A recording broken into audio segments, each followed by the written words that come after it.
Bonsoir à tous, bonsoir, bienvenue sur Bibouda, bonsoir Bernadette de Côte d'Or, bonsoir à tous, nous sommes très heureux de vous retrouver ce soir autour d'une discipline ancestrale, le Tai Chi, et plus particulièrement son lien avec nos émotions, nos énergies, une manière de mieux se connaître aussi. Notre auteur va nous en parler ce soir et j'ai grand plaisir de retrouver un auteur que l'on adore retrouver, comme à chaque webinaire, Silver Caron. Salut Silver.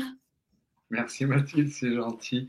Bonsoir à tous et à toutes, et je suis encore une fois ravi, super content d'être là avec vous. Pour vous parler de quelque chose, mais j'expliquerai après un peu mon parcours, pour vous parler de quelque chose de deux choses qui me passionnent, l'humain et les arts, on va dire, ancestraux tels que le Tai Chi. Alors, c'était pas ma spécialité, le Tai Chi, parce que moi j'étais plutôt en Pak Mai Pai, qui est un art semi-interne que j'ai pratiqué et enseigné pendant très très longtemps, même en Asie avec les moines Shaolin. Mais c'est vraiment c'est deux choses qui me passionnent et je suis ravi d'être là ce soir pour en parler avec vous.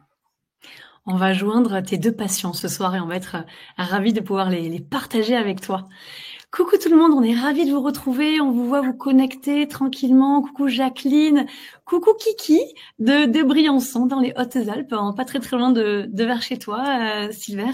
Coucou Nathalie, Marie-Laure, Véronique, Hélène, coucou à tous, Marie, Rita, coucou Rita, Nelly, je crois reconnaître des noms qui nous sont familiers. Coucou Catherine, Abiba.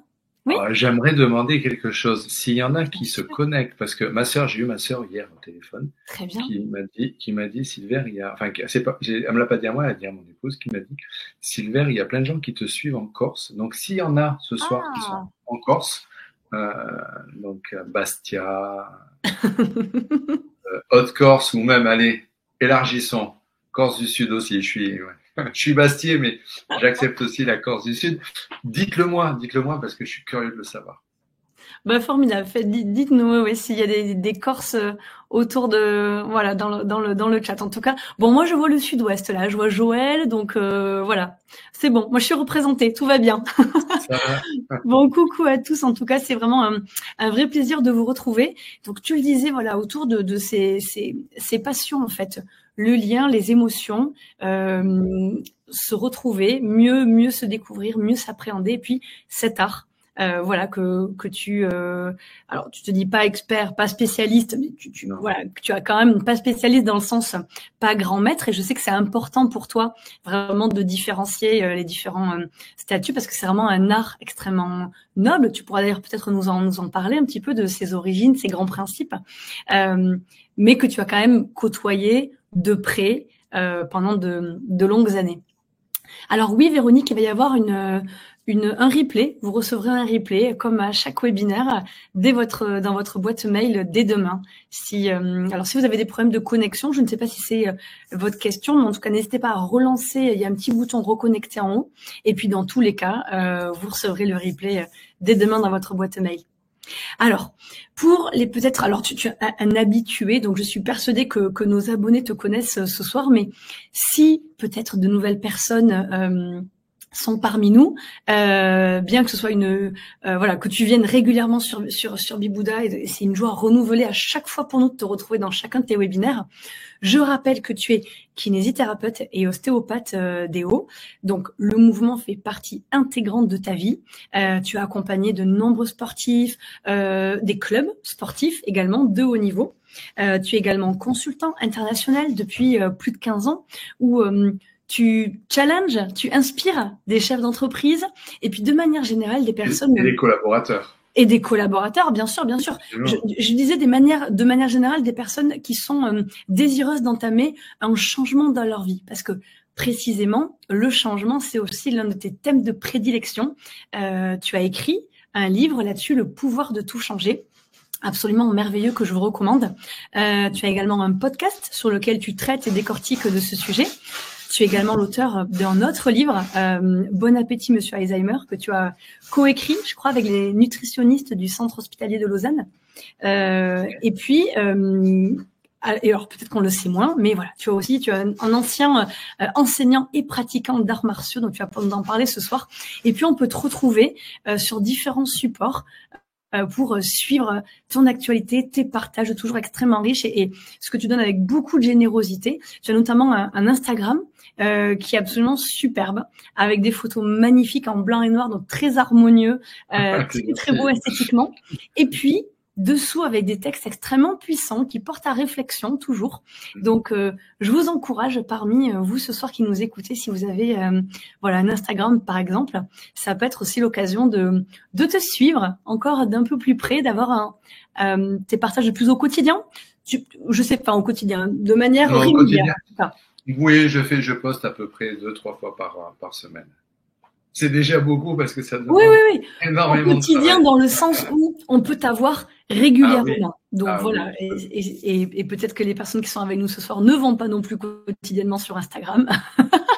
Donc, mais voilà, en tout cas, on peut te suivre là parce que ce que tu partages là est très beau, très riche et mêlant encore une fois l'esthétisme à la profondeur de tes pensées. Donc voilà, je vous le recommande vivement. Alors Véronique, des soucis de révision de français pour ma fille. Bon, alors vous pouvez. Bon courage Véronique. Bon courage, mais assurez les révisions avec votre fille et puis profitez du superbe webinaire que va nous proposer Silver avec tous ses partages toujours absolument passionnants. Silver est extraordinaire Véronique, mais je suis d'accord avec vous. Magnifique livre. Je suis bien d'accord. Bon, Silver, écoute, je te propose de démarrer dans cette thématique et pour peut-être s'imprégner du thème et rentrer, voilà, on va rentrer plus en détail au fur et à mesure, mais déjà pouvoir comprendre un petit peu les liens. Est-ce que tu pourrais nous présenter un petit peu les grands principes du tai chi, de cet art? Je vais m'arrêter là et je vais te laisser expliquer plus en détail de quoi il s'agit. Alors, d'abord le parcours et puis pourquoi je suis venu à aller dans cette formation avec un maître qui m'est très cher, qui est Brice Clément, qui n'est pas dispo ce soir, pris par ses obligations professionnelles. Et donc, mon parcours de vie qui m'a amené à ça. Comme tu l'as dit, moi je suis kiné, ostéopathe du sport, issu du milieu du sport professionnel. Donc le mouvement a toujours été, on va dire, une des clés pour moi fondamentales. J'adore cette phrase que je répète sans arrêt en séminaire, que je répète en formation dans les entreprises, etc. Parce que je parle de ce mouvement, c'est de dire que le mouvement impacte la vascularisation et la vascularisation impacte la fonction. C'est-à-dire qu'il n'y a plus de fonction organique s'il n'y a pas de mouvement. C'est le mouvement qui crée la vie. Dès qu'il n'y a plus de mouvement, on tombe dans la non-vie. Et j'insiste le mot non-vie pour pas dire je ne veux pas dire la mort parce que c'est pas ce à quoi je pense, mais vraiment la non-vie, c'est-à-dire la non-dynamisation de ce qui est avec un grand E. Et ce mouvement est fondamental. Et ce mouvement, bien sûr, je l'ai intégré dans ma pratique professionnelle au travers de mon vécu professionnel, mais il est là présent en moi depuis bien avant, puisque j'ai commencé les arts martiaux assez jeune et pendant mes études de kiné à Paris, quand j'étais à Paris, je pratiquais déjà énormément. J'enseignais déjà. Pour dire, j'ai été étudiant en kinésithérapie et les sports de combat entre le Pak Mei Pai, l'art martial chinois qui est semi-interne dont je vais parler, et puis, avant de parler du tai chi, et le Muay Thai qui est un art martial thaïlandais que je pratiquais. Je m'entraînais 18 heures par semaine, donc 3 heures par jour, en plus de mes études de kiné. Donc, et mes maîtres, qu'ils soient thaïlandais ou qu'ils soient chinois, puisque je m'entraînais avec des maîtres Shaolin, m'ont toujours mis l'accent sur le mouvement. C'est-à-dire que le non-mouvement, c'est en sport de combat, en art martial, le non-mouvement, c'est la mort. Les seuls, et je vais dire même, quand tu regardes, par exemple, les samouraïs qui sont centrés, qui sont dans l'immobilisme, et même dans le tai chi, où il y a des postures qui sont maintenues, quand on fait par exemple le Wuju, qui est la posture du tronc, dans les postures d'ancrage, on n'est jamais immobile, parce qu'il y a toujours un mouvement, il y a toujours ne serait-ce qu'un mouvement respiratoire qui est la base fondamentale. Donc je vais revenir sur ce mouvement respiratoire, vous allez comprendre pourquoi et le lien qu'il y a avec les émotions.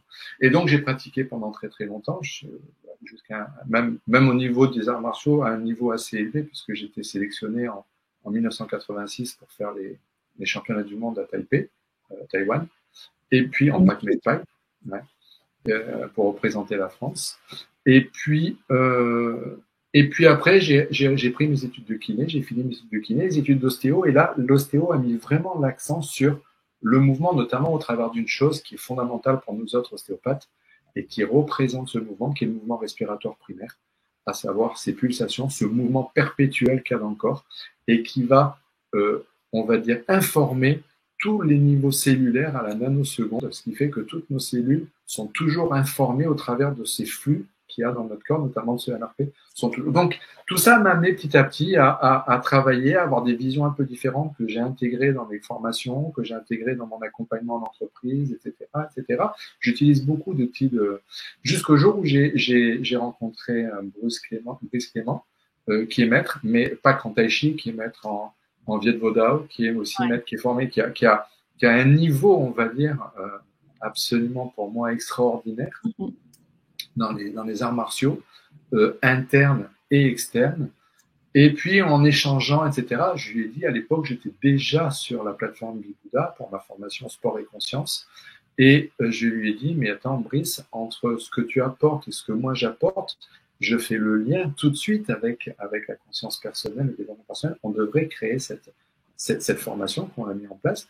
Et donc, parler du tai chi, du mouvement et de la conscience personnelle. Voilà. Et c'est comme ça qu'est née cette association. Et je me suis intéressé, on va dire, à ce tai chi. Et puis, en m'y intéressant, j'ai commencé à faire des interconnexions avec toute ma vision, on va dire, globale de l'être humain, et à faire des liens avec le quantique.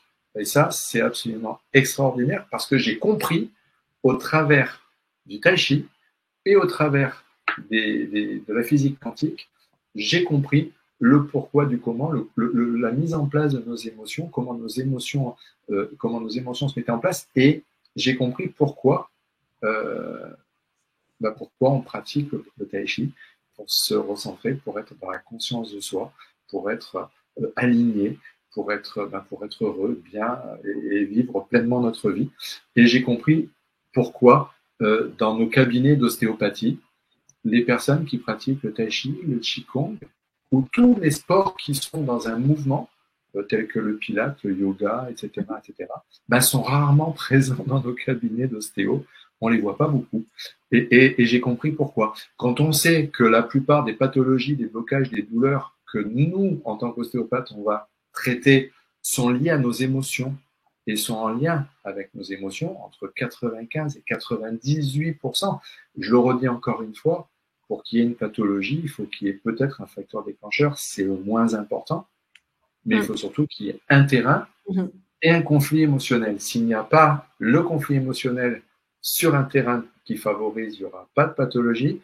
Si j'ai le terrain qui favorise mais que j'ai pas le conflit, j'aurai pas la pathologie. Si j'ai le conflit mais j'ai pas le terrain, il y aura pas la pathologie non plus. Ça, c'est quelque chose sur lequel j'insiste parce que je suis en conflit avec certains thérapeutes sur ce sujet-là.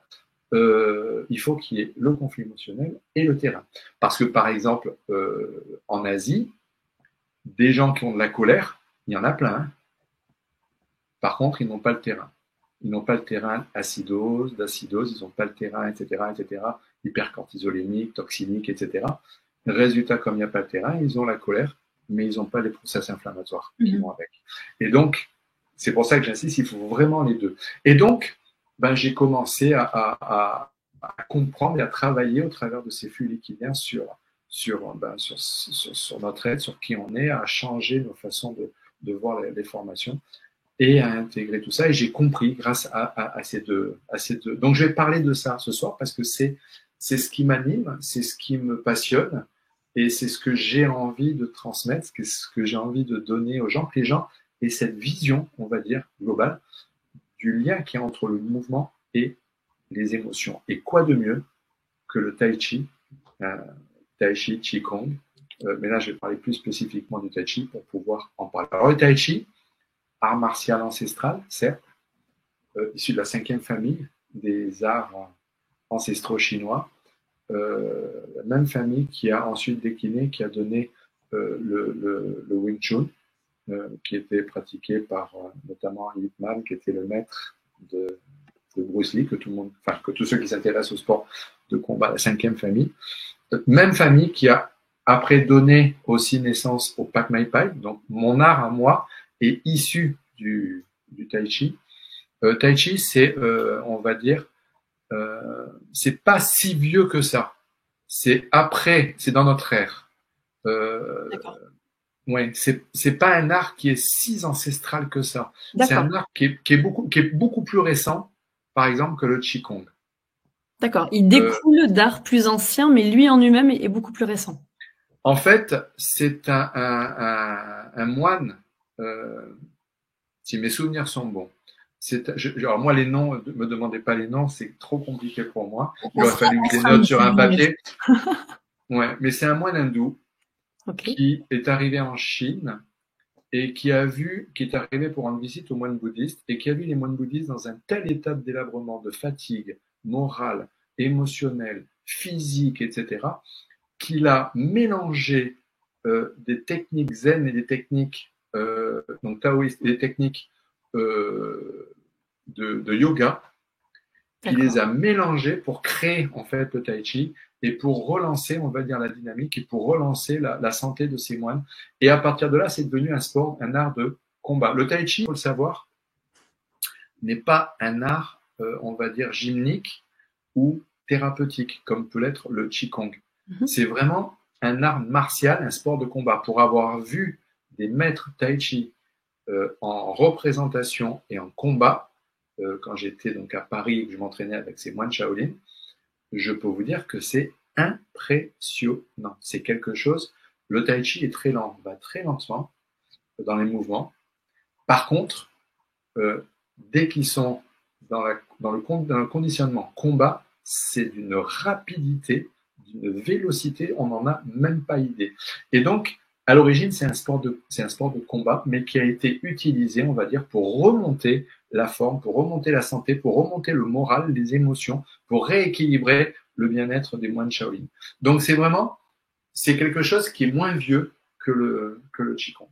D'accord. Alors, pourquoi je parle? Vas-y, pose-moi la question. Non, c'était plus ce qui en fait sa spécificité, plus le côté plutôt guerre ou... Non. Alors, non. Initialement, dans les premiers millénaires, on va dire, ça a été vraiment un art de guerre, mais à la fois aussi de remise en forme. Donc, c'est particulier, mais c'est un art de combat. Aujourd'hui, il est beaucoup plus, sauf quand on va en Chine. Moi, j'ai vu en Asie, et j'ai vu même à Paris, parce que je vivais quand j'étais à Paris en troisième année kiné, ma dernière année kiné, j'étais plus mélangé du tout, je vivais complètement en dehors du milieu européen. J'étais en immersion totale, c'est-à-dire que je me levais juste pour aller à l'école de kiné, et ensuite, tout le reste où j'étais pas à l'école de kiné, je n'étais qu'avec des Chinois. Donc, je mangeais chinois, je dormais chinois, je rêvais chinois, j'étais qu'avec des Chinois.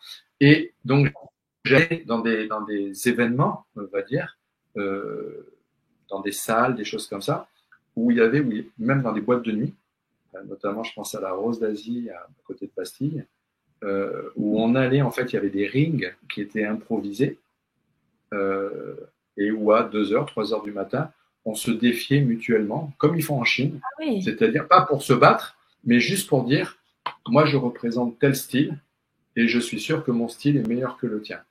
Donc du coup, on combattait, mais en combat réel, KO. Hein. Et donc, les praticiens tai chi... Comment ? C'était ça tes soirées étudiantes. C'était ça mes soirées. Oui, il y en a qui vont pour danser, boire de la bière, machin, etc. Et se mettre tapis. Moi, je me mettais tapis, mais différemment. Voilà. Mais après, non, mais ce qui est drôle, c'est qu'après, par contre, les gens qui arrivaient dans la boîte de nuit, qui descendaient dans les toilettes, qui voyaient les rings improvisés, les combats, pensaient qu'on se battait réellement. Oui. Et après, ils nous voyaient bras dessus, bras dessous, on se tenait en croix les épaules, au bar, en train de boire une bière ou un whisky. Donc, c'était assez drôle. Par contre, ceux qui étaient les plus redoutables dans ces combats, c'était les praticiens tai chi. Hmm. C'était impressionnant. Voilà. Donc, c'est vraiment un sport de combat, mais qui est de plus en plus dans l'occidentalisation Ouais. de la version, prend de plus en plus, on va dire, une version gymnastique, bien-être, ce qui était à l'origine. C'est-à-dire que ça a tendance à revenir à ce que c'était à l'origine. À l'origine, ça a été fait pour ça. Ça a été conçu pour ça par ce moine, pour redynamiser la santé, le bien-être, les émotions, rééquilibrer les schémas émotionnels de ces moines Shaolin qui étaient très, très, très bas. Alors, le moine, c'est Bodhidharma. Merci Alain. Merci. Qui nous l'a Bodhidharma, j'avais oublié le nom. Merci tout à fait, beaucoup, moine Alain. bouddhiste d'origine hindoue. Parfait. Donc, voilà. Donc, en fait, c'était mon cheminement, on va dire. Et donc, j'avais envie ce soir de vous parler du mouvement et de nos émotions. Pourquoi? Parce que le tai chi, comment dire, Tai Chi Chuan se caractérise par une chose pour moi qui est absolument fondamentale, c'est que c'est le mouvement perpétuel. Il n'y a jamais de temps de pause dans le Tai Chi. C'est-à-dire qu'on est tout le temps sur un mouvement. C'est ce qui en fait une spécificité du Tai Chi, ça? Alors, je vais dire oui, parce que il y a d'autres styles, hein, par exemple le style du singe, dans les styles chinois, des arts martiaux, le style de l'homme ivre. Il n'y a jamais d'immobilisme, il y a toujours du mouvement. Après, il y a des styles comme par exemple le héron, etc., où là, il y a des postures qui sont maintenues, immobiles, où tout se fait au travers de la respiration. C'est jamais l'immobilisme total, puisqu'il y a toujours, derrière, dans les sports de combat et dans les arts martiaux, il y a toujours. Par contre, le principe même du tai chi, en style interne, c'est de faire circuler en permanence cette énergie qui est cette énergie. Alors, je vais en reparler de cette énergie parce qu'elle a été décrite, hein, notamment par les scientifiques en physique quantique, celle qu'on appelle donc le chi ou le ki. Voilà. Et qui doit circuler en permanence. Et en médecine traditionnelle chinoise, tant que le chi, alors je vais l'appeler le chi, hein, moi je préfère le mot chi que ki, tant que le chi circule, la santé est bonne. Le problème, c'est que au travers de nos accidents de vie, au travers de notre alimentation, de notre diététique, au travers de nos postures, au travers de plein de choses, le chi peut s'arrêter de circuler à certains endroits, voire inverser sa circulation, et à partir de là, les pathologies se mettent en place. Et le principe du mouvement, c'est de toujours faire circuler cette énergie, faire toujours circuler ce chi. Et pour moi qui suis ostéopathe et qui travaille sur les tissus, sur les fascias, sur les flux, je vois cette circulation au travers de la circulation et des flux liquidiens. C'est comme ça que je l'explique et c'est comme ça que j'ai compris, on va dire, l'art du tai chi. Oui, le yin-yang. Attention, je dis bien le yin-yang comme le dit Alain et non pas le yin et yang, parce qu'il n'y a pas yin et yang, il y a yin-yang. C'est justement ce mouvement pour moi, ce mouvement perpétuel qui équilibre le grand tout. Voilà. C'est cette balance, cet équilibre qu'il y a dans notre vie, dans notre univers. Et donc, pour moi, ce mouvement, je l'explique au travers donc, de ces mouvements et de ces flux qui vont créer derrière, qui vont impacter nos schémas émotionnels. Mais ça va aller un peu plus loin, vous allez comprendre, parce que du coup, le tai chi, au travers de la circulation du chi, nous permet de pouvoir nous connecter, on va dire, et je vais le dire comme ça, volontairement, même si ça peut paraître un peu, on va dire, perché pour certaines personnes. Hein, non. Enfin, je pense que si vous êtes là ce soir, ça ne sera pas du tout perché pour vous. Mais comme j'ai communiqué, non, mais c'est pas ça. C'est comme quelqu'un de perché de toute façon. Non, pas du tout. Je suis très très rationnel, mais ça peut paraître. J'ai fait une conférence la semaine dernière à Paris pour un groupe qui était plutôt très rationnel. Et j'ai parlé de la même chose. Je peux dire qu'il y a un tiers, on va dire, de la salle qui m'a regardé comme ça et qui a dit mais c'est complètement perché ça. Non, c'est pas perché, c'est juste décrire des choses qui ont été décrites par les scientifiques et qui sont avec un grand S réels. Donc même si ça peut paraître perché pour certains, parce que j'ai communiqué sur les réseaux, notamment sur les réseaux professionnels, et il y a peut-être des gens qui sont là, juste pour voir un petit peu de quoi je vais parler, mais qui ne sont pas des habitués de la plateforme du Bouddha. Donc, je préfère les rassurer tout de suite. Ce n'est pas perché, je suis pas connecté ou quoi au caisse. C'est juste de la physique telle qu'elle a été décrite par des scientifiques, tels que tu connais, puisque tu en as interviewé certains.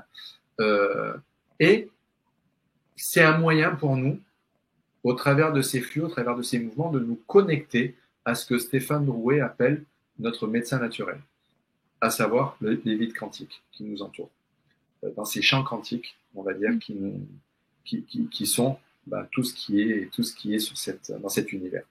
Donc, pour reprendre très simplement par rapport à ça, on le sait au travers des travaux en physique quantique, matière 0,00001%, vide quantique 99,99999%.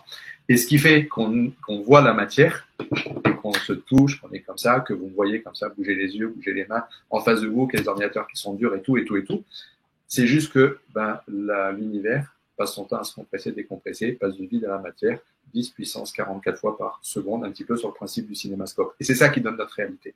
Mais dans cet univers-là, il y a des vides, qui sont chargés vibratoirement en énergie. Ça a été décrit en physique quantique. Ça va même peut-être valoir un prix Nobel en physique quantique, qu'on appelle la source, que Wayne d'ailleurs appelait la source, que Nassim Haramein et d'autres physiciens certains appellent les champs unifiés, les champs quantiques, que les Chinois appellent le Qi et que les Japonais peuvent appeler le Ki. Voilà, c'est cette énergie, on va dire, qui relie tout à tout, qui est à la base de la création de l'univers et qui va déterminer derrière qui on est, comment on est et surtout nos schémas émotionnels. Alors on le sait, tout le monde le sait, on a des émotions. Notre cerveau limbique derrière, notre cerveau émotionnel. Mais pourquoi on a des émotions? Qu'est-ce qui fait qu'on a ces émotions-là? Pourquoi ces émotions émergent? Alors on va dire oui, c'est notre vécu, c'est notre mémoire. Le cerveau limbique, c'est un disque dur qui retient tout, qui mémorise tout, etc. Tout notre vécu intra-utérin et même les vécus, on va dire passés au niveau. Ça a été prouvé là encore par les scientifiques. Jusqu'à 7 niveaux de 7 générations, on garde en mémoire ce qu'on appelle des mémoires familiales. Et donc, c'est ça qui va donner nos émotions. Oui, mais pourquoi? Moi, j'aime bien, on m'appelle Monsieur Pourquoi en formation. Pourquoi ça vient réveiller ces mémoires? Et en fait, au travers du Tai Chi et au travers des travaux sur l'eau, notamment de quelqu'un que tu connais bien, le professeur Marc-Henri, que j'ai suivi, que j'ai écouté, qui m'ont beaucoup inspiré, et de Stéphane Drouet, que j'ai cité tout à l'heure, j'ai compris le pourquoi de ces émotions. Et j'ai compris pourquoi l'impact, quand on est dans des mouvements, l'impact que ça va avoir sur ce schéma émotionnel. Qu'est-ce que ça va réveiller? Qu'est-ce que ça va créer? Qu'est-ce que ça va dynamiser? Qu'est-ce que ça va inhiber?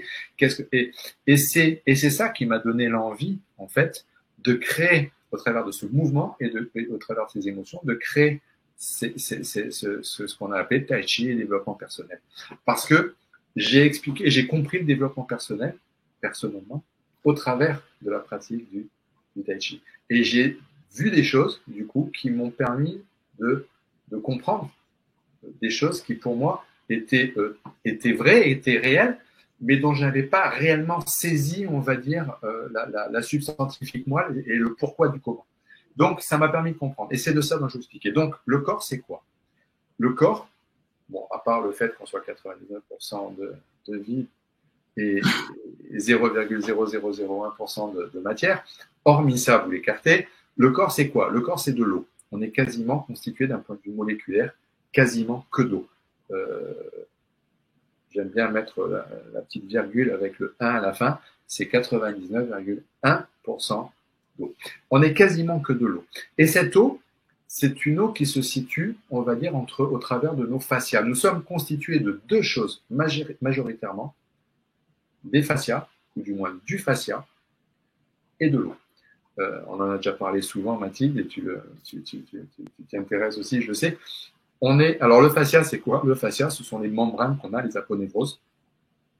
On a tendance à dire les fascias, mais les puristes comme moi diront le fascia, puisque d'un point de vue développement embryologique, c'est un seul et même fascia qui est une prolongation d'une méninge qu'on appelle la dure mère dans le développement biologique de l'être humain et qui va venir recouvrir tout ce qui est dans notre corps. Donc l'os, c'est du fascia, la peau, c'est du fascia, les tendons, c'est du fascia, la plèvre, c'est du fascia, les ligaments, c'est du fascia, quasiment tout est fascia dans notre corps. Et entre tous ces fascias, les fascias, juste pour que vous compreniez, vous voyez, pour ceux qui n'ont pas déjà entendu parler de ça, quand vous prenez un poulet cru et que vous enlevez la peau d'un poulet cru, pour ceux qui ne sont pas véganes, bien sûr, ou végés, si vous enlevez la peau d'un poulet cru, vous avez en dessous une membrane translucide.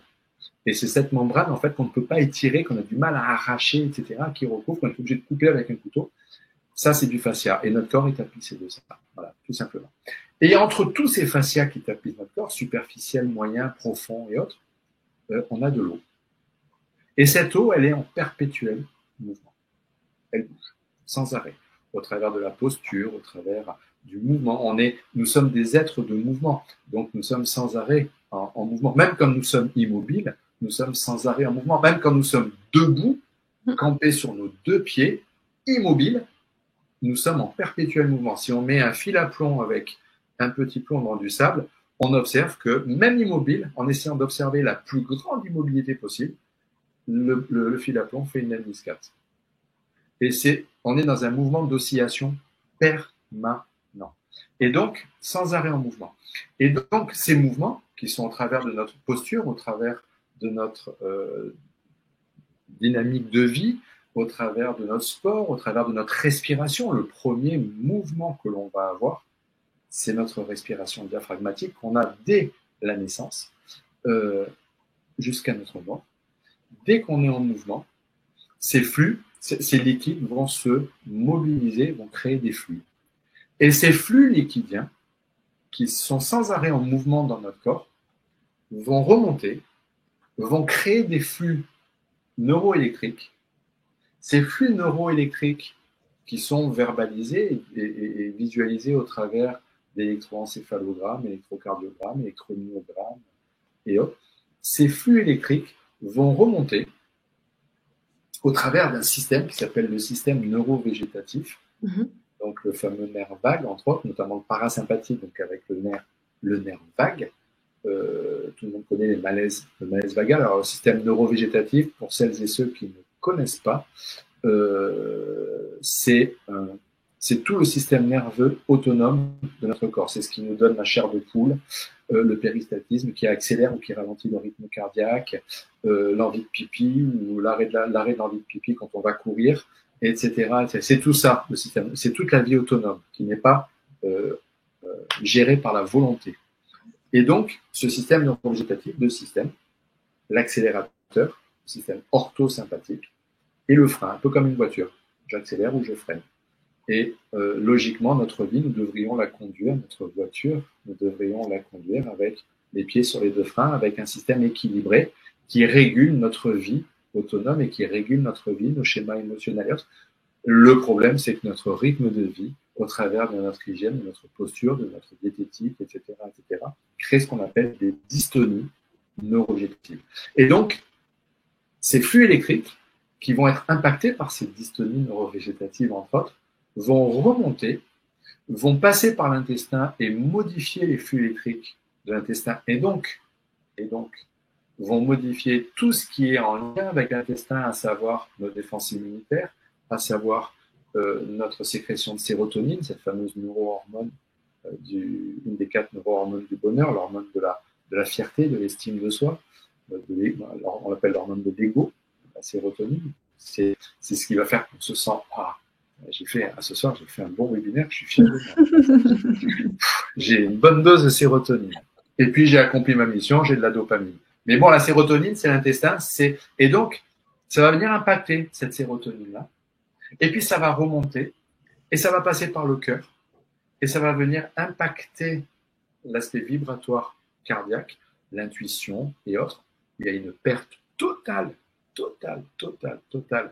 dans notre société, on va dire humaine, actuelle, de l'intuition. On en parle de plus en plus, on y revient, et merci d'y revenir, c'est quelque chose de fondamental. Il y a une perte totale. Et ça, c'est en grande partie lié à ces flux délétères. Et puis, ça va remonter, passer par la protubérance cérébelleuse, et puis ça va remonter jusqu'au cerveau limbique. Et là, qu'est-ce qui va se passer quand ça arrive au niveau du cerveau limbique, cerveau émotionnel? Eh bien, ces flux électriques vont venir entrer en résonance. En résonance avec quoi? En résonance avec nos croyances et avec nos mémoires, que nous nous sommes construits d'un point de vue émotionnel au fil de notre vie et de ce qui nous a été légué et transmis. Et c'est cette résonance qui va être à l'origine de nos émotions, et donc qui vont ensuite donner, bien sûr, nos pensées derrière. Et là, j'insiste aussi là-dessus, parce que j'entends beaucoup de gens dire que ce sont nos pensées qui donnent nos émotions. Je ne suis pas du tout d'accord, et je me permets de le dire, c'est véritablement les schémas émotionnels qui vont créer les pensées. Les pensées vont ensuite entretenir les émotions et impacter les émotions. Mais ce ne sont pas les pensées qui créent les émotions. Ce qui crée nos émotions, ce sont nos croyances et ce sont nos mémoires. Et c'est ça qui va créer nos émotions, qui vont venir donner nos pensées. Pourquoi? Parce que, je prends juste un exemple, je travaille sur mes pensées parce que c'est mes pensées qui créent mes émotions. La loi de l'attraction, j'ai lu des bouquins sur la loi de l'attraction et je me dis, c'est bon, allez, si tu travailles sur ça. Je suis en bonne santé, je suis en bonne santé. Je respire. Je suis en bonne santé, respire. Je suis en bonne santé, je suis en bonne santé. Maintenant, je suis en bonne santé. Par la pensée, je travaille sur cette pensée que je suis en bonne santé. Sauf que derrière, j'ai quoi? Derrière, j'ai des émotions de peur d'être malade. Et ça, tant que je ne travaille pas sur les émotions, je peux travailler tout ce que je veux derrière sur les pensées. Les pensées elles n'auront pas l'impact, on va dire, voulu. Donc, les deux sont interreliés en permanence. Et donc, ces pensées vont donner nos mots. Nos pensées, on le sait, en moyenne, 60 000 pensées par jour, 95%, 95% pour les Suisses et les Belges en mode automatique, parce que je vois qu'il y a Myriam. Donc, Myriam, 95% de ses pensées en mode automatique, presque 80% de nos pensées négatives, de par notre langue française, parce que chez les Norvégiens, les Celtiques, etc., c'est très différent. Ça, ça vient juste de notre système éducatif. J'en reparlerai à un autre moment. Et donc, dès lors que ces pensées ne sont plus dans la conscience, elles ne vont plus s'exprimer au travers de nos mots ou de nos actes, mais elles vont s'exprimer au travers de nos mots, MAUX, les pathologies. Ce sont les fameux conflits émotionnels.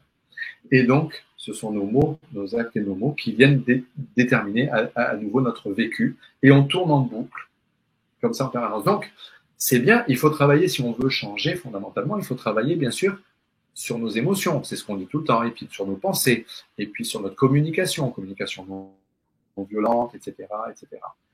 Mais ne serait-il pas judicieux de travailler plus en profondeur sur ce qui vient rentrer en résonance avec ça, à savoir les flux liquidiens. Et c'est là où le Tai Chi est absolument extraordinaire, c'est qu'il va venir impacter ces flux liquidiens et donc ces flux neuroélectriques. Pourquoi? Tout simplement pour une simple et bonne raison, c'est que ces flux liquidiens, cette eau qui se trouve, qui est particulière, on va dire, triple liaison hydrogénée, etc., c'est tous les travaux sur l'eau pour permettre une meilleure conductibilité de l'information de l'eau, la mémoire de l'eau. Cette eau moléculaire n'est pas une OH2O, mais une OH3O2, avec une triple liaison hydrogénée. Cette eau-là, la structure de l'eau et les espaces qu'il va y avoir dans cette eau vont être déterminés et impactés principalement par plusieurs choses, mais entre autres par le mouvement. Et dès lors qu'on va être dans le mouvement, et notamment les mouvements de vortex. Et c'est pour ça que j'adore le tai chi, parce que dans le tai chi, on retrouve des exercices. Notamment, il y a un exercice qu'on retrouve qui est le Chan Si Jin, qui est une des 5 compétences à acquérir qu'on retrouve pour développer, on va dire, son art, qui est un mouvement spiralé. C'est un mouvement qui crée la spirale. Et ce mouvement qui crée la spirale va tout à fait dans le sens de cette dynamisation, on va dire, de ces flux et de ces espaces. Et ce sont ces espaces dans l'eau moléculaire qui vont venir déterminer la qualité derrière de cette résonance, de cette résonance au niveau, on va dire, mémoriel, au niveau croyance, etc. Donc, c'est vraiment fondamental de comprendre ça. L'eau, cette eau qui va être à l'origine de nos émotions derrière, elle est impactée par le mouvement et elle est impactée par ce qu'on appelle les rayonnements biophotoniques. Et quand on travaille, donc par les photons en général, c'est les 2 choses majeures qui vont venir impacter la qualité de ces espaces intermoléculaires qui se trouvent dans notre corps, dans l'eau. C'est la lumière et c'est le mouvement. Donc c'est pourquoi je dis le tai chi, mais comme le qigong, sont des arts qui sont absolument fondamentaux. Pourquoi ? Parce que justement, ils vont aller dans ce mouvement. Et quand tu regardes le tai chi, tu as sans arrêt des mouvements, on va dire, d'oscillation vers l'avant, vers l'arrière. Et tu as beaucoup de mouvements en lemniscate qui se créent. Ça, on le voit bien, notamment dans la formation. Il y a notamment quand on travaille le Tui-Shu, qui est le mouvement des mains collantes. Il y a toujours ce mouvement de lemniscate qui va créer le mouvement perpétuel et qui va créer, on va dire, ces flux dans le corps. Et donc, ces flux dans le corps vont créer une qualité, on va dire, de résonance. Si on est sur des flux, alors je vais les qualifier comme ça, positifs, on va avoir une résonance positive sur des mémoires et des croyances qui sont plutôt positives, qui sont dynamisantes. Si on est sur une restriction de mobilité, avec des freins de mobilité, avec une eau qui est plus dense, qui est moins mobile et qui est moins dans le mouvement, ça va avoir une action délétère et venir réveiller et venir entrer en résonance avec des émotions qui sont de plus bas niveau vibratoire, parce que le niveau vibratoire baisse inéluctablement.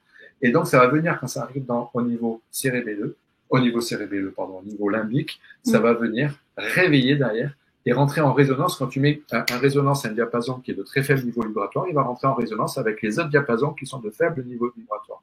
Il va jamais rentrer en résonance avec un diapason qui est sur un très fort niveau vibratoire. Et nos schémas et nos mémoires, nos croyances qui sont à très faible niveau vibratoire, vont être stimulés par ces vibrations liquidiennes et neuroélectriques qui sont de faible basse fréquence. Et donc, notre rôle en tant qu'humain, en tant qu'être, avec un grand E, c'est d'être très attentif à ces flux pour monter le niveau vibratoire de ces flux. Et il y a 2 choses. La première, c'est le mouvement, d'où le tai chi. Et la deuxième, c'est tout simplement de faire attention au rayonnement biophotonique et photonique. Ça veut dire quoi ? Ça veut dire plein de choses. Ça veut dire que mettez-vous à la lumière, prenez le soleil, baladez-vous dans la nature, rentrez en contact avec des choses qui sont positives dans la nature, donc les arbres, la nature, etc., les animaux, la faune, la flore. Mettez-vous en contact avec des gens qui sont de haut niveau vibratoire et qui rayonnent des belles énergies, des belles vibrations. Arrêtez de fréquenter et de vous acharner à essayer de fréquenter ou à monter le niveau vibratoire des autres.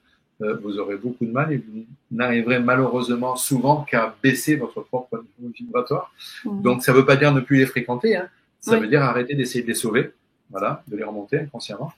Ça veut dire plein de choses dans ces rayonnements photoniques. Parce qu'on sait au travers des travaux notamment du physicien Dr Pollack, c'est Pollack, Gilbert je crois de son prénom, que ces rayonnements biophotoniques ont un impact mais absolument colossal sur la qualité du mouvement de notre corps. Gérald, je crois.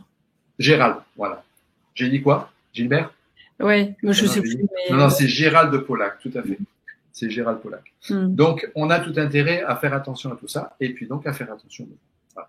Voilà. Donc, c'est la raison pour laquelle... La respiration dans le tai chi, parce que tu as dit le mouvement Et tout ce qui est photonique, enfin tout l'aspect photonique que tu viens d'expliquer, du coup toute la respiration s'est placée aussi dans le mouvement, parce que là pour Ah le coup oui, c'est assez nouveau ce que tu nous dis, parce que c'est vrai que souvent on va se dire c'est les émotions qui vont impacter le corps et on voit bien que de toute façon il n'y a pas, c'est bidirectionnel. Mais là tu nous expliques quand même que et il oui, peut y avoir une première impulsion en passant par le corps. absolument. Alors, c'est ce que j'explique dans mon livre, Le pouvoir de tout changer. On est construit sur ces 3 niveaux qui sont le niveau physiologique, niveau émotionnel et spirituel. Euh, et j'explique dans Le pouvoir de tout changer que les 3 niveaux sont en lien et sont liés. Et que les 3 niveaux interfèrent mutuellement. C'est-à-dire vont impacter. Ce ne sont pas. Le gros problème, je prends un exemple pour comprendre. Juste un exemple pour comprendre. L'impact de la physiologie sur les émotions. On sait que 94% de nos décisions, ça on le sait en entreprise parce qu'on travaille dessus en entreprise, 94 des décisions que l'on prend se font sous le coup des émotions. 95 à 98% de la vie que l'on se crée se fait au travers de nos émotions. Donc, qu'est-ce qu'on fait? On travaille sur nos schémas émotionnels. On fait du coaching, on fait du développement personnel, on lit des livres de développement personnel, on en a plein à la bibliothèque, on les lit, on les relit, on les re-relit, on se fait accompagner en thérapie, on fait de l'EMDR, on fait plein de thérapies, on travaille avec les fleurs de Bach, etc. On fait plein de thérapies qui viennent nous aider à équilibrer nos schémas émotionnels. Mais, pour montrer l'interaction qu'il y a, si à côté de ça, je respire mal, et qu'au travers de, je prends un exemple, je respire mal parce que je suis secrétaire ou comptable ou autre ou quoi, et je suis assis toute la journée dans une position fermée, comme ça. Que va-t-il se passer quand je suis en position fermée, donc assise? Je vais avoir une compression au niveau de toute ma sphère sous-diaphragmatique, c'est-à-dire viscérale. Et là, qu'est-ce qui va se passer? Mon intestin va être comprimé, complètement comprimé. Et qu'est-ce qui va se passer? Quand mon intestin est comprimé en position fermée, mon taux de sérotonine, il diminue. Et qu'est-ce qui se passe? Mon estime de moi chute. Ça explique notamment par ce biais-là, on explique les travaux d'Amy Cuddy qui expliquent très bien que quand on est en posture fermée, on a 26% de baisse d'estime de soi.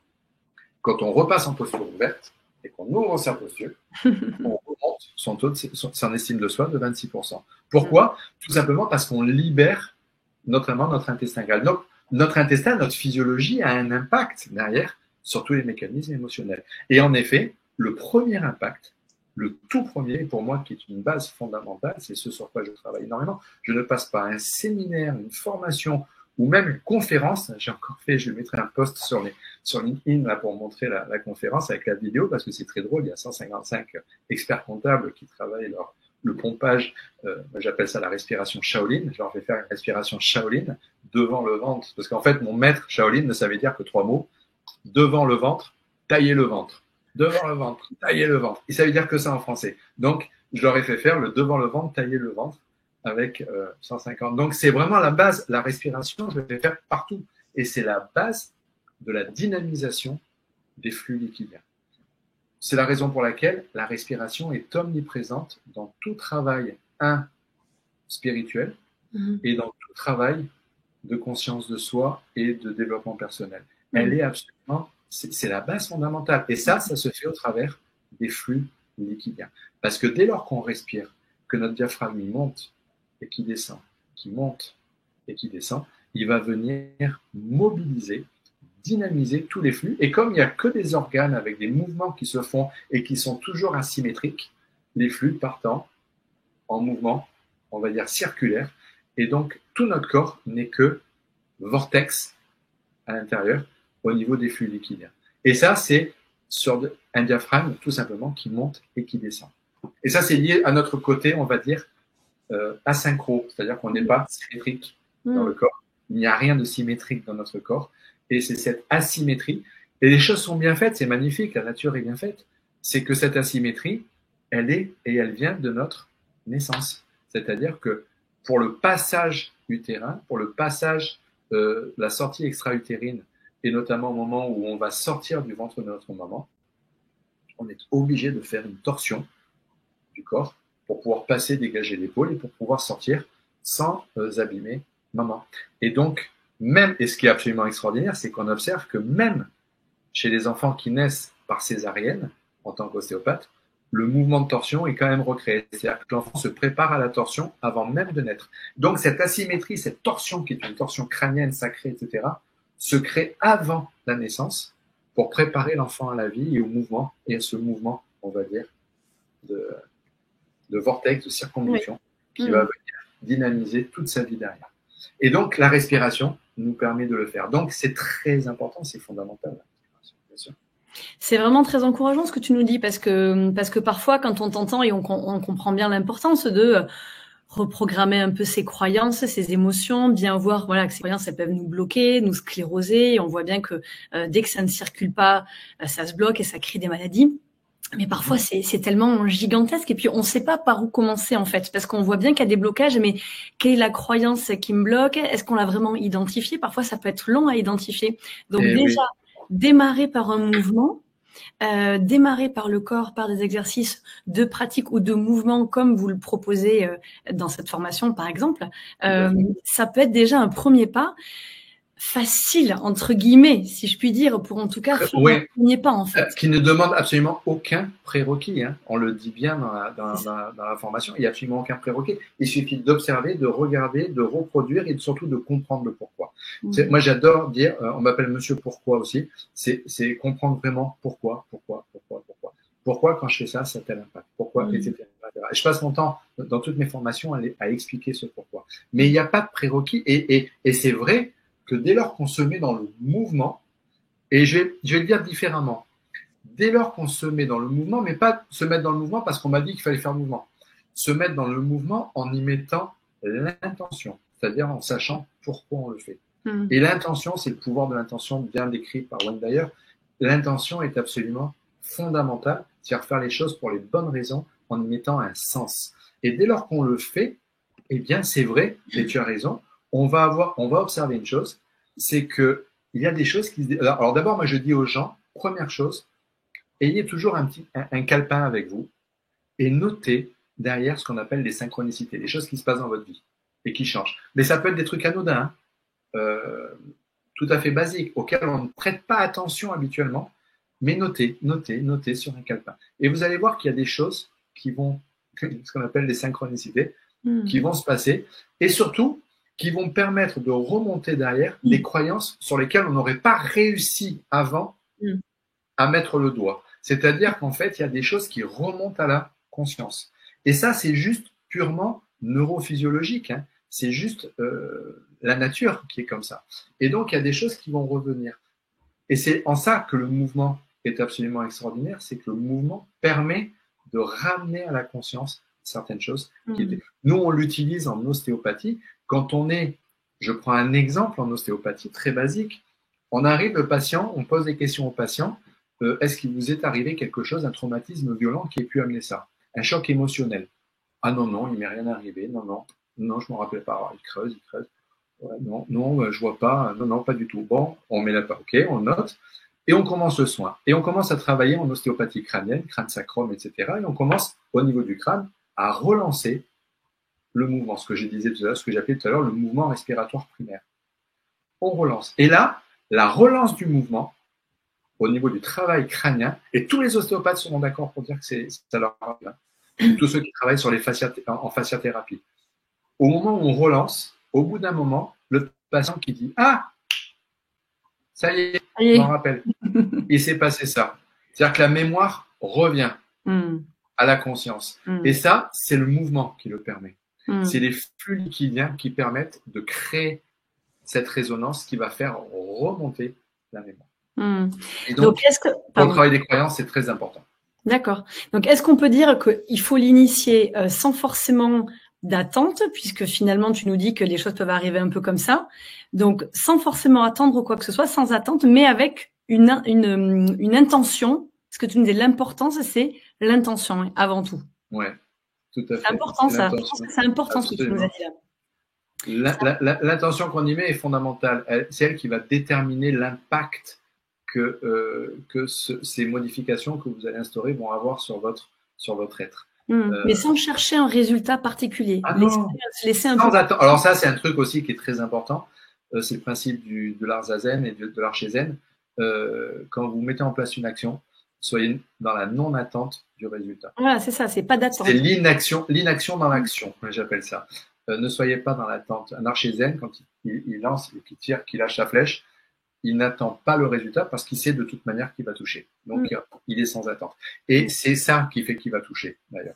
Dans la vie, c'est la même chose. Quand vous mettez en place une action, n'attendez pas. Et j'en parle beaucoup on en parle dans la formation, notamment au travers de certaines pratiques qu'on va mettre où on est dans la non-anticipation, dans la non-action et surtout la non-anticipation, et notamment quand on travaille sur ce qu'on appelle les mains collantes, c'est-à-dire le twitch-ou, où on est dans un accompagnement, yeux ouverts ou yeux fermés, peu importe, où on est dans la non-anticipation. On est juste dans l'écoute active et en y mettant un sens. Et donc, tous ces exercices qu'on fait, qui sont très simples, du moins quand on y met la bonne intention, quand on commence à se dire « Oh là là, ça va être dur !» Ah, j'ai vu des trucs de tai chi à la télé, les mouvements sont pas simples quand même. Là, c'est clair, tout de suite, ça va être très compliqué. Par contre, dès qu'on y met une intention et qu'on se dit « Waouh, c'est génial, je vais reproduire », tout simplement. C'est juste du mimétisme tel qu'on le décrit tel que Tony Robbins le décrit, etc., dans le développement personnel, dans la PNL, etc. Juste reproduire le mouvement en y mettant la conscience et l'intention. Et là, vous allez voir que les choses vont complètement changer dans votre vie. Formidable. Je sais que tu voulais nous faire pratiquer un petit peu et essayer un petit peu une technique. Je voudrais bien parler un tout petit peu de la formation pour expliquer un peu ce qu'il y a à l'intérieur. Et je te propose peut-être que tu nous mettes en pratique comme ça. On aura en tête ce qui se trouve à l'intérieur et tu pourras nous faire expérimenter peut-être quelque chose juste en suivant pour bien comprendre. Ouais, je le ferai. Après, on parlera des 5 compétences. Alors ils ont toujours des termes un peu, notamment les Chinois, des termes un petit peu dans la traduction qui sortent un peu du contexte, on va dire, mais qui sont traduits comme ça. C'est la meilleure traduction qu'on puisse avoir. Mais on appelle ça les 5 compétences. C'est-à-dire que les 5 choses qu'il faut intégrer dans la pratique du tai chi comme dans la vie pour pouvoir être bien. C'est-à-dire pour pouvoir s'équilibrer, pour pouvoir s'adapter au mieux à toutes les contraintes extérieures qu'on va avoir. Et on passe son temps à subir des contraintes. Donc oui, volontiers, je vais présenter tout ça. Oui, juste pour comme ça. Je décris un petit peu ce qu'on peut trouver à l'intérieur de la formation et puis il y aura une mise en pratique tout de suite après pour avoir une type d'exercice. On peut peut-être pour mieux comprendre et encore mieux intégrer. Donc on l'a partagé. Tu l'as expliqué en début de ce webinaire. C'est une formation que tu as créée et tu nous as expliqué un peu le fondament, la genèse un peu de cette formation avec Brice Clément. Donc Brice Clément, je le rappelle, qui est maître de tai chi, Qigong, de sport de combat depuis plus de 25 ans. Il est aussi coach. Qui est jeune, mais qui est né là-dedans, qui a grandi là-dedans et surtout qui est parti très tôt au Vietnam et en Asie pour apprendre des plus grands maîtres qui sont maintenant décédés, ces grands maîtres, parce qu'ils étaient très, très, très, très vieux. Les maîtres de Brice avaient presque 100 ans, donc quand ils ont formé Brice. Et qui sont, il a passé son temps à apprendre avec eux. Et il continue encore à apprendre avec des maîtres en y allant régulièrement. Oui, il a une expérience incroyable, absolument folle, effectivement pour son âge. Parce que oui, il a une quarantaine d'années. Il est très, pour un maître, pour quelqu'un de son niveau à lui, absolument. Il est excessivement jeune. Donc d'habitude on n'a pas son niveau à cet âge. Voilà. Absolument. Il est tombé dans la marmite, comme on dit, des petits. Donc absolument, il a une expérience incroyable dessus. Ouais. Et donc vraiment cette formation, c'est l'idée de reprogrammer un peu ces connexions neuronales, comme tu nous disais, sortir un peu d'automatisme. Donc c'est 34 vidéos, donc extrêmement riches. Tu vas nous réexpliquer un peu peut-être l'intérieur des modules, mais il y a donc 34 vidéos. Il y a des documents pédagogiques et récapitulatifs de tous les exercices et des pratiques, parce que c'est important vraiment d'intégrer. C'est un mélange de pratique et de théorie.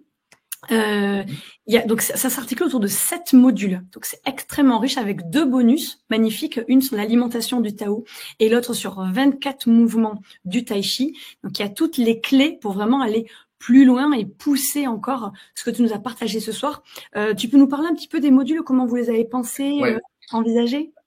absolument. Donc moi, c'est ce qui était important pour moi quand je l'ai créé avec Brice, c'était qu'on puisse, au travers du Tai Chi, qu'on puisse comprendre. Pour moi, c'est les premiers, on va dire, les précurseurs du développement personnel, c'était les moines Shaolin.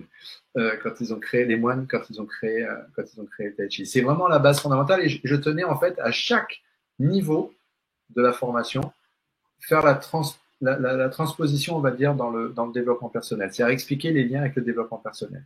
Et donc, à chaque niveau, il y a 37 vidéos. Dans les 37 vidéos, à chaque fois, je parle, il y a une partie qui est faite par Brice sur la pratique, où il explique aussi, d'un point de vue avec sa posture, on va dire, de maître Tai Chi, il explique le mouvement et le pourquoi du mouvement. Et moi, derrière, je viens et j'explique la partie, on va dire, conscientisation, et je fais le lien avec nos schémas émotionnels, nos schémas physiologiques, parce qu'il n'y a pas que l'émotionnel, il y a aussi la physiologie derrière, et l'impact que ces mouvements ont sur notre être, sur notre corps et notre physiologie. Donc en fait, il y a 7 modules, en effet. Alors le premier module, c'est un module de présentation, tout simplement. Présentation de quoi? Présentation des deux intervenants. Je ne sais pas si tu l'as en même temps. Ouais. Non, tu l'as Oui, pas. oui, oui. De toute l'as façon, affiché en même temps. vous recevrez demain Voilà. un récap précis de l'intérieur de chaque module. C'était voilà que tu. Mais Donc ouais, tout à fait. je pense que tu nous as déjà partagé beaucoup ce qu'on peut avec ce que tu viens de nous dire. Bah, Expliquer. alors là c'est vraiment beaucoup plus, hein, parce que là, il y a une présentation, bien sûr, des intervenants, une présentation du programme. Il y a une histoire complète des arts martiaux dits internes. C'est-à-dire que là, on parle vraiment, les gens comprennent l'origine même, sur la question qui a été posée tout à l'heure, qui m'a posé l'origine même du Qigong et du Tai Chi. Et il y a le guide d'accompagnement qui va accompagner toute la formation. Et puis après, on bascule dans le deuxième module. Et le deuxième module, alors c'est pour moi un des fondements, on va dire, de cette formation. C'est ce qu'on appelle les 5 compétences, avec la description d'abord des 5 compétences. Et après, on reprend les 5 compétences. Donc, ces 5 compétences, c'est quoi? Ce sont les bases fondamentales dans notre vie, comme dans le Tai Chi, qui vont nous permettre de pouvoir, au travers d'exercices qu'on pratique, qu'on peut faire tous les matins, qu'on peut faire tous les jours, qui peuvent prendre 1 minute, hein, tout simplement, mais qui nous permettent de pouvoir aller dans cette conscientisation. Donc, la première compétence, le Feng Song, qui est en fait le relâchement articulaire du corps, etc., que je vais vous faire juste après, tout à l'heure. Voilà. Qui est en fait une technique pour apprendre à travailler sur le lâcher-prise. À partir du moment, encore une fois, on y met toujours l'intention, hein, de lâcher-prise. Ça, pourquoi? Alors pourquoi c'est très important aussi, j'insiste là-dessus, c'est qu'on le sait d'un point de vue conscientisation, d'un point de vue travail personnel, la prise de conscience et l'apprentissage se fait toujours en grande partie au travers du kinesthésique, c'est-à-dire au travers du ressenti corporel.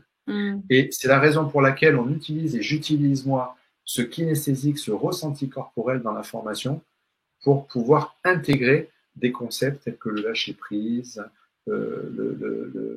on va dire la verticalité, l'enracinement, etc., etc. Donc la première compétence, c'est le Feng Song, c'est qu'on va faire sur le lâcher-prise. La deuxième, Peng Jin, qui est en fait de contenir et de ramener vers l'extérieur tout ce qui vient de l'extérieur, pour ne pas se laisser impacter, on va dire, par ce qui vient de l'extérieur. C'est ce que Don Miguel Ruiz appelle ne rien prendre de personnel, ne pas prendre pour soi. C'est dit différemment, mais c'est les mêmes principes. Le Jing Jing, qui est la notion de verticalité, c'est-à-dire la posture, l'impact de la posture sur bien sûr l'efficacité dans le sport de combat, dans le combat en Tai Chi ou dans la pratique du Tai Chi, mais aussi dans la vie. La posture, on le sait, et oui, on le sait, la posture va impacter non seulement ce que les autres vont penser de vous, mais surtout et plus que tout, va impacter ce que vous pensez de vous, votre posture. Et dans Tai Chi, on travaille sur cette posture. Ensuite, il y a le Chen qui porte sur l'enracinement, c'est-à-dire l'ancrage, mais de façon plus globale aussi, d'un point de vue développement personnel, notre ancrage. Et puis le Chan Si Jing, qui est le mouvement perpétuel, ce dont je parlais tout à l'heure, qui est le mouvement spiralé, le mouvement incontournable du Tai Chi, et qui est en fait, indispensable pour allier un bien-être émotionnel, mais surtout un bien-être physiologique. C'est la composante fondamentale de la pratique du tai chi. Ensuite, on passe sur le troisième module, qui est le travail sur la respiration. Il y a un gros travail sur la respiration, où je parle bien sûr des impacts physiologiques, neurophysiologiques, émotionnels de la respiration. Et puis surtout, il y a des exercices, deuxième vidéo, où il y a des exercices d'intégration de la respiration de base. Après, il y a un module sur les principes fondamentaux. Alors, les principes fondamentaux, avec la description des principes, c'est plein de petits principes au travers d'exercices qui vont venir se conjuguer, on va dire, avec qu'on appelle ça, les compétences dont je parlais tout à l'heure. Ah oui. C'est des exercices, des petits exercices notamment, c'est là où on parle de cet exercice fondamental dans le tai chi qu'on conseille avec Brice de faire, qui normalement ouvre la séance de tai chi et ferme la séance de tai chi dans la pratique, mais qui peut de la même façon ouvrir notre journée quand on se réveille et fermer notre journée quand on va se coucher, qui s'appelle le Wu-Ji, qui est un exercice, on va dire, qu'on pratique et qui nous prend quelques minutes, mais juste pour se sentir bien. Et puis, il y a les 3 perceptions. Les 3 perceptions, c'est ce qu'on appelle les 3 niveaux de conscience, donc l'explication de ce que c'est avec l'exercice pratique. Et c'est là où on va pratiquer le Tui Chu, qui est le travail des mains collantes, avec 3 types d'exercices différents, en statique et en mouvement. Donc, ça fait 6 types d'exercices qu'on peut pratiquer même en couple. Et ça, c'est ça qui est génial, c'est que du coup, on le partage en couple. Oui, parce qu'on le rappelle, c'est homme-femme, bien évidemment. Et puis c'est comme Tintin, hein. C'est comme Tintin, c'est de 7 à... Voilà, ça finit plus, quoi. Jusqu'à la fin de notre vie, on peut pratiquer. Moi, j'ai vu des gens pratiquer le tai chi en Asie à plus de 100 ans, 105 ans, hein, dans les champs, en train de pratiquer, comme ça, ou dans les parcs, en train de pratiquer le tai chi. Il n'y a pas d'âge pour pratiquer. Pourquoi? Parce qu'il y a un tel équilibre et un tel bien-être que, du coup, le tai chi, pour moi, est une des bases fondamentales de la longévité. Je le dis clairement, c'est absolument fondamental. Et puis après, il y a le module 6 sur l'échauffement. C'est un travail qu'on fait aussi d'échauffement, on va dire, avec des petits exercices. Et puis module 7. Alors ça, le module 7, c'est le tai chi kong au quotidien. Alors tous les exercices, on va dire, on va pas faire tous les exercices tous les jours. Mais après, on peut choisir ces exercices en fonction de ce qu'on veut faire et de ce sur quoi on veut travailler. Parce qu'ils ont tous une explication derrière avec on va dire une logique en développement personnel. On crée son programme après, avec ce que vous on crée son programme en fonction de ce qu'on en attend. Et on peut faire soit l'exercice d'ouverture et régularisation de la respiration, soit l'exercice de déployer, c'est les termes chinois, hein, déployer la poitrine, agiter l'arc-en-ciel, écarter les nuages en balançant les bras, exécuter des mouvements giratoires. Il y a le mouvement de ramer au centre du lac, maintenir un ballon devant les épaules, celui que j'adore qui est mouvoir ses mains dans les nuages, mouvoir les mains comme les nuages se meuvent, etc., etc. Enfin bref, il y a plein d'exercices comme ça, il y en a 10. Après, il y a le mot de la fin dans le module 8, et puis surtout, comme tu le disais, la pratique derrière et le bonus, avec notamment dans le bonus, alors il y a 3 choses dans le bonus, hein. Il y a bien sûr 4, pardon. Il y a la marche sur les rails, il y a la forme 10 du tai chi qui est une forme courte, il y a la forme 24 qui est la forme de base, on va dire, du tai chi. Pour ceux qui veulent aller un peu plus loin et qui veulent travailler sur l'enchaînement du tai chi, ils peuvent l'apprendre. Il y a la forme 10 et la forme 24. Et à la fin, toute fin, il y a un podcast, on va dire, que j'ai réalisé, qui dure 1h30, qui est assez long, sur l'alimentation du Tao. N'oublions pas que le mouvement est tout aussi important que la diététique en médecine traditionnelle chinoise. Et c'est cette alimentation du Tao qui va permettre de comprendre aussi comment on peut améliorer la circulation du Qi. Après, je vais remettre un petit peu d'occidentalisation dans cette circulation du Qi. Soit adaptable à tout. Et oui, il faut d'abord que ce soit adaptable. Et puis surtout, il faut savoir que dans votre hygiène de vie, il y a des choses qui vont venir impacter de façon positive ou délétère votre circulation du Qi, donc de ces flux, à savoir notamment des choses comme l'équilibre acido-basique, comme les rayonnements électromagnétiques, les 5G, etc., bientôt 6G, qui viennent impacter. Donc il y a des choses qui sont délétères comme la lumière nocturne, la lumière bleue, qui sont délétères et qui vont venir impacter de façon délétère derrière la circulation de ce chi. Donc, des conseils, rééquilibrez votre équilibre acido-basique, remettez-vous en alcalose, évitez les acidoses. Quand vous êtes chez vous et quand vous allez vous coucher, coupez le Wi-Fi, coupez la 5G, coupez la 4G, coupez tout ce que vous pouvez couper pour au moins mettre votre corps au repos pour que le chi puisse se rééquilibrer au moins pendant le sommeil et pendant la nuit, parce que sinon il reste perturbé. Et tout ça, ce sont des choses délétères qui vont venir perturber. Donc des pistes vraiment du quotidien à mettre en place pour Oui. voilà, mieux enclencher, faire ce premier pas du changement qui va amener le grand changement, les grands changements qui vont les grands changements. Donc là, on a bien compris que c'est extrêmement dense. Merci pour ces réexplications. Explications nourries aussi de compléments d'informations. Donc, c'était très agréable de t'écouter. C'est un vrai cadeau qu'on peut se faire pour voilà, amener ces belles choses et casser ces croyances, un peu remettre ce mouvement dans le corps, dans les pensées, dans notre vie de manière générale. Donc, il y a eu une très jolie offre ce soir par rapport à la formation que vous nous proposez, toi, Silver, avec Brice Clément. Et donc, l'offre ce soir est à 160 € au lieu de 268. Donc, il y a une réduction de 40%. Vous pourrez voilà, l'avoir avec le code promo BBA. Et de toute façon, vous recevrez toutes ces informations par mail avec le replay de ce webinaire dès demain. Il y a un paiement possible en 3 fois et cette offre se poursuit jusqu'à dimanche prochain. Voilà, donc c'est un joli cadeau que l'on se fait. Est-ce que... Oui, c'est un très beau cadeau. Enfin, moi, j'espère que les gens prendront autant de plaisir à regarder cette formation qui est très accessible, hein, quel que soit le niveau et quel que soit l'âge. Ils prendront autant de plaisir à la regarder qu'on en a pris avec Brice à la fin. Bah écoute, formidable. J'en suis absolument convaincue. Est-ce que on peut à présent pratiquer un petit peu, que tu nous expliques un petit peu voilà, qu'on touche un peu du doigt le type d'exercice qu'on va pouvoir retrouver? Un exercice très basique, très simple. Hein. Je vais faire le Feng Zhong. Pour ça, je vais me lever, hein, je vais m'éloigner un petit peu pour que vous me voyez un peu plus de loin. Est-ce qu'il faut être debout? Est-ce qu'on peut rester assis? Non, Feng Zhong, c'est mieux d'être debout. D'accord, allez, parce que ça va nécessiter, il y a 2 exercices, un qui va nécessiter un mouvement de bassin, un travail circulaire, et un qui nécessite un mouvement de bras. Donc forcément, dans les deux, les bras vont bouger. Donc vous levez, vous qui nous écoutez ce soir, on le fait tous ensemble, là, l'exercice. On le fait ensemble. La première chose, donc les pieds sont rapprochés. Vous écartez, vous levez, vous écartez pour mettre une largeur d'épaule. Une fois que la largeur, alors je m'éloigne un peu vers là, parce que là j'ai le mur qui va me perturber. Une fois que vous êtes les pieds écartés, largeur d'épaule, vous allez donc fléchir les genoux.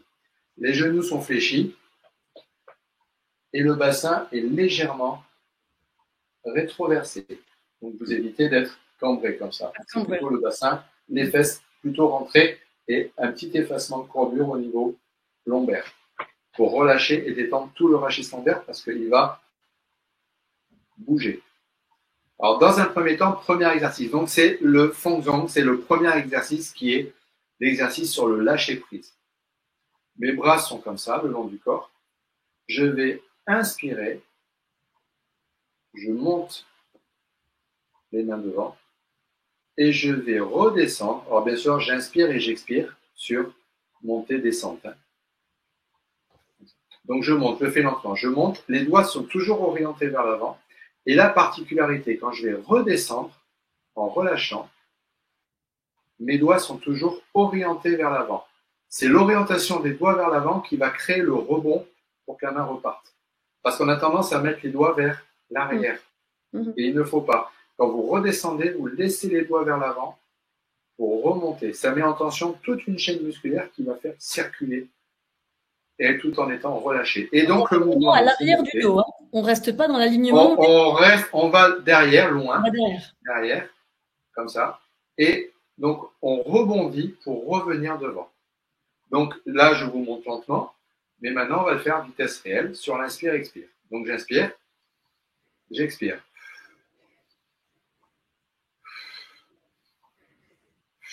Et les bras sont détendus. Il ne faut pas contracter les bras. C'est vraiment les bras détendus. Les épaules sont relâchées. Tu souffles par la bouche pour nous montrer, pour faire du bruit ou pour vous montrer, oui, tout à fait. Mais sinon, c'est le nez. Hein. Ouais, c'est pour que vous entendiez. Parce que si j'ai. Comme ça, vous oui. Mais donc, c'est respiration nasale. Hein. Oui, tout à fait. Alors, pour ceux qui ont du mal avec le nez, vous pouvez le faire avec la bouche, mais de préférence avec le nez.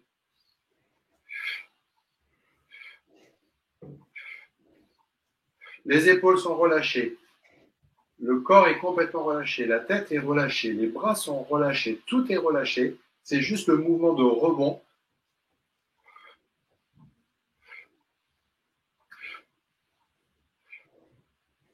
Qui va créer le mouvement. Avec la mise en tension des fascias, au moment où je pars derrière, ça crée toute la tension sur les fascias postérieures et qui va venir créer le flux. Ça, c'est le premier exercice. Et je relève. Deuxième exercice, je reste dans la même posture, comme ceci. Et c'est le mouvement circulatoire. Donc, qu'est-ce que je fais? C'est mon bassin qui vient venir entraîner mes épaules. Ce n'est pas les épaules qui partent et le bassin qui... C'est le bassin qui vient entraîner le mouvement des épaules. Donc, mes bras sont relâchés.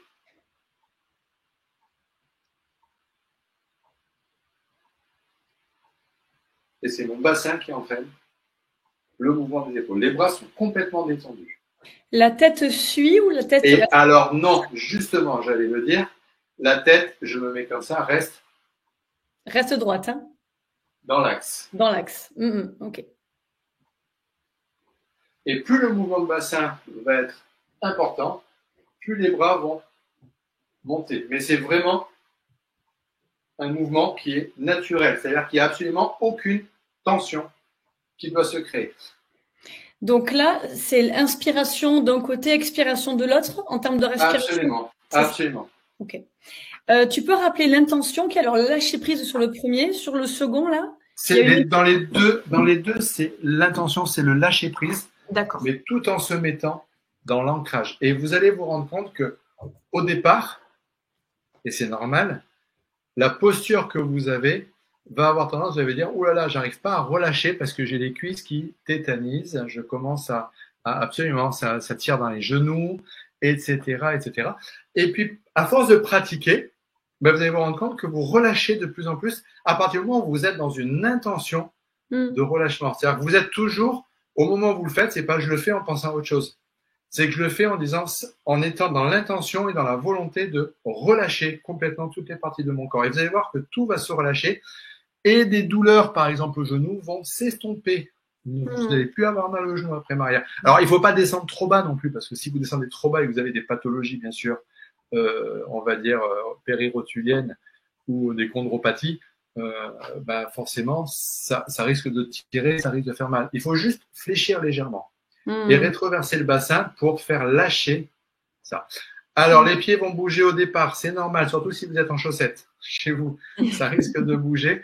Les pieds sont amenés, oui, c'est le bassin qui amène. Et comme le corps est détendu, c'est bien que les pieds bougent, aient tendance à bouger, ça veut dire que votre corps est détendu. Parce que si vous êtes crispé au niveau des pieds, ils bougeront pas, mais par contre, ça veut dire que vous n'êtes pas détendu.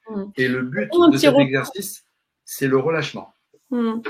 Dites-nous si vous avez expérimenté et ce que vous avez ressenti. Écoute, moi déjà, en tout cas, le premier, le fait de balancer comme ça les bras, alors que bon, voilà, on est dans le webinaire là, donc la pleine présence, ce n'était pas la plus optimale. Non, on a du mal, bien sûr. Mais déjà, on sent quand même le fait de créer ce mouvement. Il y a quand même un relâchement au niveau des épaules qui s'opère assez rapidement. Hein. Assez rapidement. Et les tensions, et les personnes qui ont des tensions, notamment de dos, des tensions de trapèze, des tensions cervicales, etc., vont très rapidement observer une amélioration. Pourquoi? Parce que c'est un travail en conscience sur le relâchement.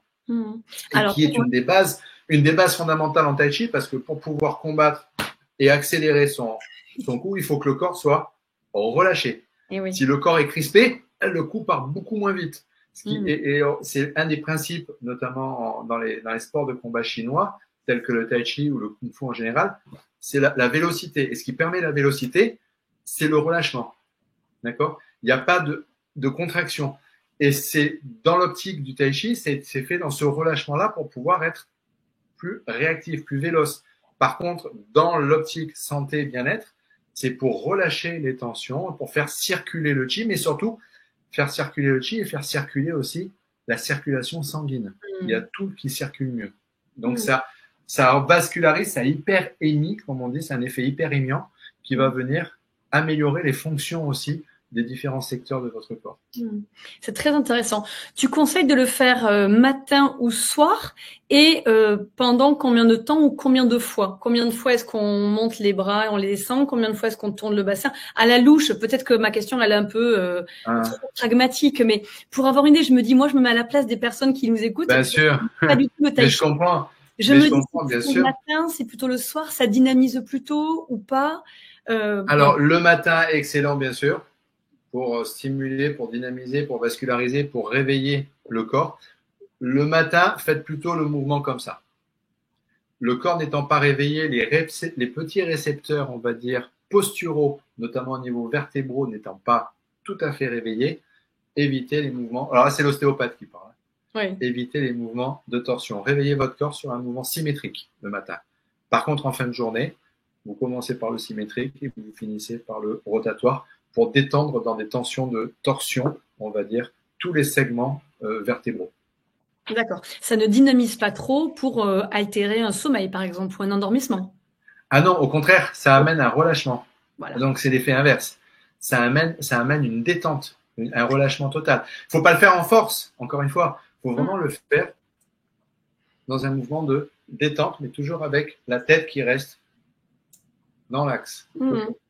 Une vingtaine de fois aligné. Oui, en tout cas. Non, même pas. Oui, à peu près une vingtaine de fois, ça suffit. Oui, okay. Tout à fait. Ok.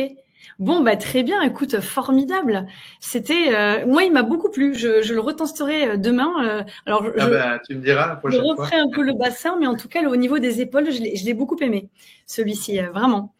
On peut prendre quelques questions, peut-être, si vous avez. Alors, j'ai vu que Rafika avait te demandé des précisions sur la différence entre flux liquidien ou flux électrique. Et flux électrique. C'est pas la même chose.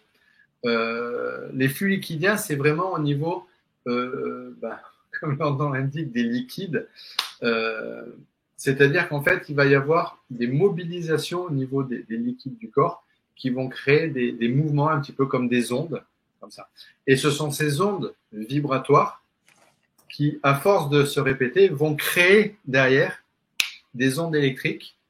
Quand ça va venir rentrer en résonance avec notamment le système nerveux autonome, eh ben, ça va se répercuter, ça peut plus se répercuter par la flotte au niveau du système nerveux autonome. Donc, ça va se répercuter par une onde électrique qui va ensuite remonter et qui va circuler dans tout notre système neurovégétatif pour remonter au travers de tout ce que j'ai dit tout à l'heure.